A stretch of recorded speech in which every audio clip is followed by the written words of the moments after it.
వాడి next target నువ్వే అని ఎలా చెప్పగలుగుతున్నావు? డాక్టర్ రమ్య ఫారెన్సిక్ పెథాలజిస్ట్గా వర్క్ చేయగా లాయర్ విష్ణు ఎవిడెన్స్ని అప్రూవ్ చేసిన కేస్, నేను ఇన్వెస్టిగేట్ చేసిన కేసు. Catherine Emmanuel. ఆ కేసు మన బ్రాంచ్కి మెయిన్గా అసైన్ అవ్వడానికి కారణం శివానంద్ కేసు వేసి పోరాటం చేయడమే. యా యా యా ఇమాన్యువల్, అతని భార్య architect couple. Exactly sir. Yeah, బాగా డబ్బున్న వాళ్ళు. క్యాథరిన్ వాళ్ళ ఒక్కగానొక అమ్మాయి. సంతోషమైన కుటుంబం.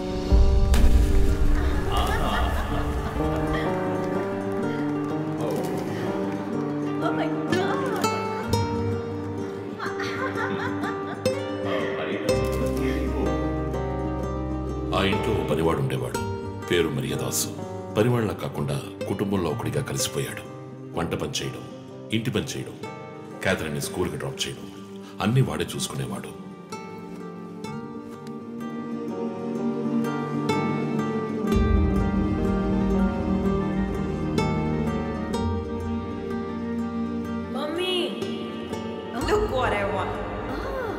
Good.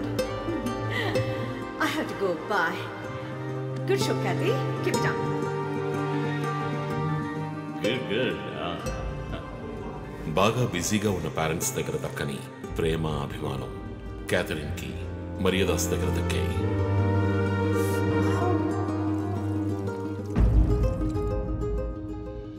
కానీ ఒక్క రాత్రిలో ఆ కుటుంబం చిన్నాభిన్నమైపోయింది.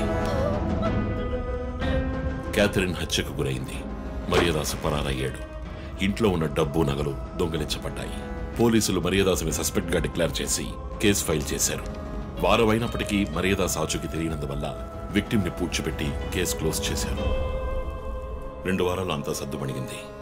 కానీ ఈ కేసులో ఏదో మర్మం ఉంది, నిజమైన హంతకుడిని కనిపెట్టలేదు అని మీడియాలో వార్తలు ప్రసారం అయ్యాయి. ప్రజలు ధర్నాలు చేశారు. మరియదాసు కుటుంబం శివానంద్ని మీట్ అయ్యి రిక్వెస్ట్ చేసినందువల్ల హైకోర్టులో ప్రజా ప్రయోజనం వ్యాజ్యం వేసి కేసుని రీఓపెన్ చేయించారు. హైకోర్టు ఆర్డర్తో ఒక స్పెషల్ ఇన్వెస్టిగేషన్ టీం నా నాయకత్వంలో ఏర్పాటైంది.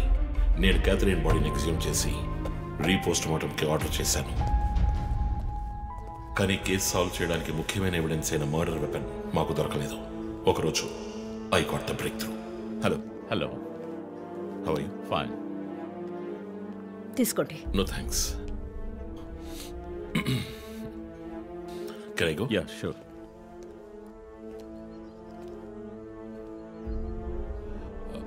ఓ, మీరు గోల్ఫ్ ప్లేయరా?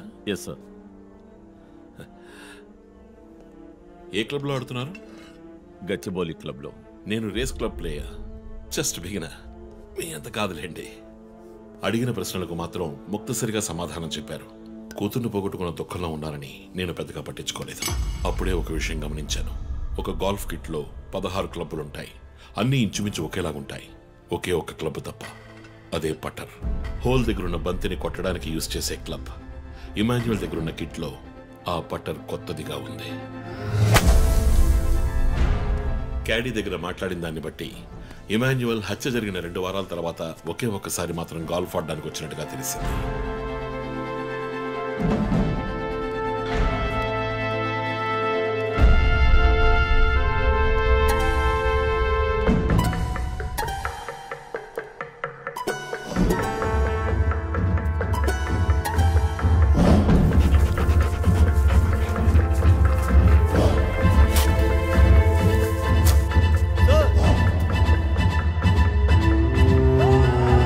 అనుమానం వచ్చిన చోట తవ్వగా దొరికిన గోల్ఫ్ పట్టర్ మేక్, ఫింగర్ ప్రింట్స్ బట్టి చూస్తే అది ఇమాన్యువల్ కి చెందిన మిస్సింగ్ పట్టర్ గా తేలింది. ఫోరెన్సిక్ ల్యాబ్ ఎగ్జామినేషన్ లో మేము వెతుకుతున్న మర్డర్ వెపన్ అదేనని నిర్ధారణ అయింది. డిఎన్ఏ రిపోర్ట్ లో 2 ముఖ్యమైన ఆధారాలు దొరికాయి. ఫస్ట్, క్రైమ్ స్పాట్ లో క్యాథరిన్ మాత్రమే కాదు, మరియదాసు రక్తం కూడా ఉంది. సెకండ్లీ, దొరికిన గోల్ఫ్ పట్టర్ మీద ఉన్న బ్లడ్ ట్రేసెస్ మరియదాసువి. సో మరియదాసు మిస్ కాలేదు, మర్డర్ చేయబడ్డాడని కనిపెట్టాను. పెథాలజీ రిపోర్ట్ ప్రకారం ఆ అమ్మాయి చనిపోవడానికి ముందు సెక్స్ లో పాల్గొన్నట్టుగా కన్ఫర్మ్ అయింది. స్పర్మ్ డిపాజిట్ లో ఉన్న డిఎన్ఏ మరియదాసు డిఎన్ఏతో మ్యాచ్ అయింది. కేసు సాల్వ్ చేసేసాం.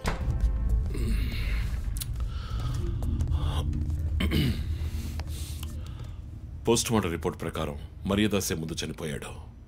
ఆ తర్వాతే మీ అమ్మాయి. మీ ఇంటి సీసీటీవీ ఫుటేజ్ పరిశీలించి చూడగా అనుమానాస్పదంగా ఎవరు లోపలికి రాలేదు. కానీ ముఖ్యంగా మరియదాసు డెడ్ బాడీ మీ ఫామ్ హౌస్లో దొరికింది.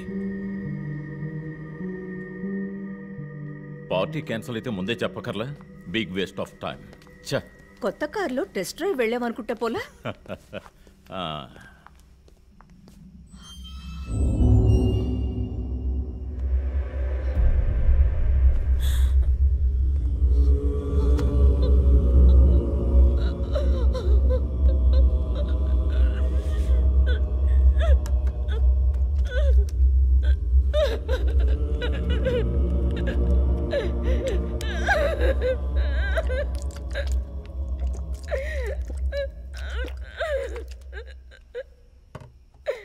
నన్ను క్షమించండమ్మా.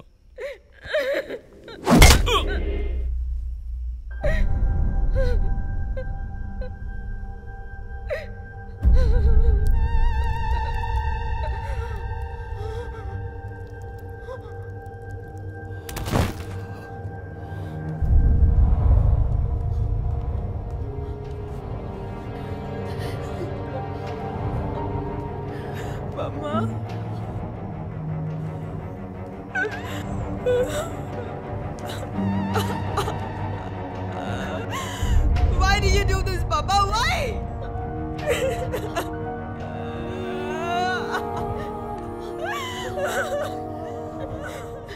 నీకేం తక్కువ చేశాం కదా? నీకేమైనా పిచ్చి పట్టిందా? చూడు, నువ్వు చిన్నపిల్లవి. నీ మంచి కోసమే చెప్తున్నాను. అంతా మేము చూసుకుంటాం.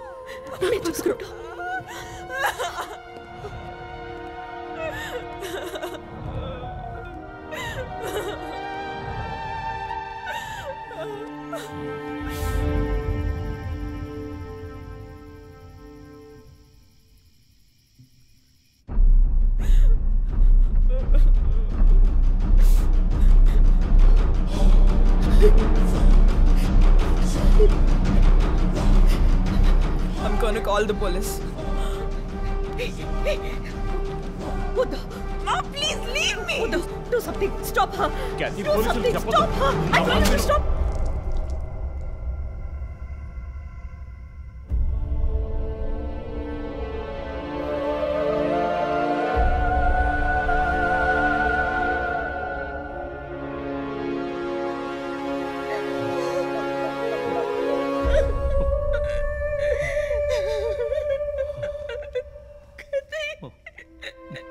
ఇమాన్యువల్ సొసైటీలో చాలా గొప్ప వ్యక్తి, హైలీ ఇన్ఫ్లుయెన్షియల్. ఆ హత్యని కవరప్ చేసి క్రైమ్ సీన్ క్లీన్ చేసేశారు. డబ్బు నగలు దొంగలించబడి క్యాథరిన్ హత్య చేయబడిందని కేసు క్లోజ్ చేసేశారు.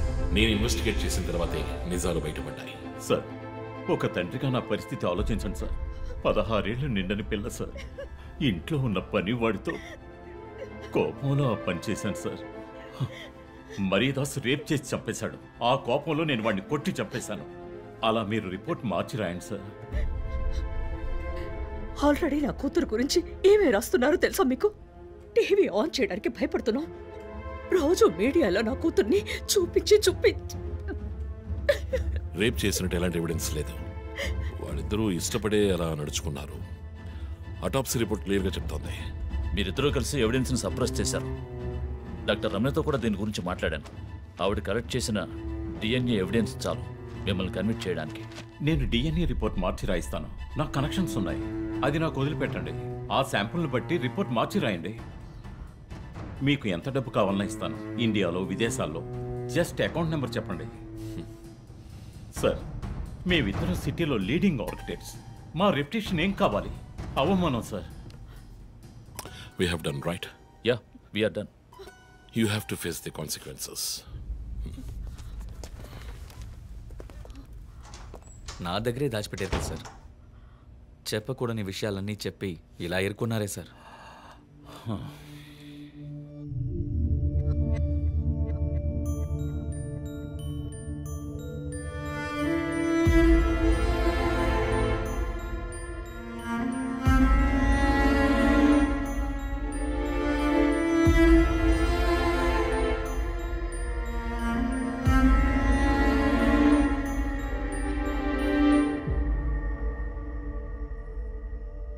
క్యాథరిన్ వయస్సు మనల్ని అర్థం చేసుకోలేదు.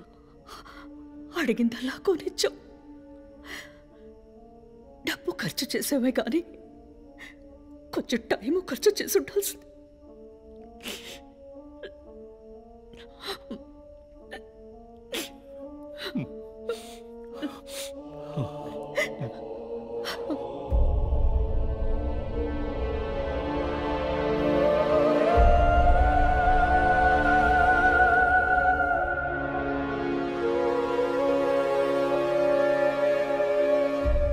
సో నీ థియరీ ఏంటి? శివానంద్, డాక్టర్ రమ్య, విష్ణు, ఆ తర్వాత నేను, మా నలుగురిని కనెక్ట్ చేసే కేసు ఇది. ఈ కేసు వల్ల బాధించబడ్డ ఎవరో ఒకరే సస్పెక్ట్. ఎవరు? ఆ కుటుంబంలో అందరూ చచ్చిపోయారు కదా. రిలేటివ్స్. వాళ్ళ చావు వల్ల బాధించబడ్డ ఎవరైనా ఒకళ్ళు. వాళ్ళు చచ్చిపోయి 3 ఏళ్ళు అయింది. ఇన్నాళ్ళు లేనిది ఇప్పుడు ఎందుకు జరుగుతుంది? I'm not convinced. Sir, investigation చేస్తేనే కదా sir. Ranjit, I'm sorry, I have to do this. ఇక నుంచి ఈ కేసు నేను తీసుకుంటున్నాను. మీరిద్దరూ నాకు రిపోర్ట్ చేయండి. Sir please sir. నువ్వు పర్సనల్ గా ఇన్వాల్వ్ అయ్యావు. నీ జడ్జ్మెంట్ సరిగ్గా ఉండదు. నీకు పార్కిన్సన్స్ ఉందని నా దగ్గర దాచడమే తప్పు. ఆ రోజు ఏమైనా అయి ఉంటే? సార్, నేను ఇన్వెస్టిగేషన్ లో ఉండి తీరాలి సార్. ఉంటావు, కానీ ఫీల్డ్ వర్క్ లో కాదు. Vandana, I'm ready to meet the press.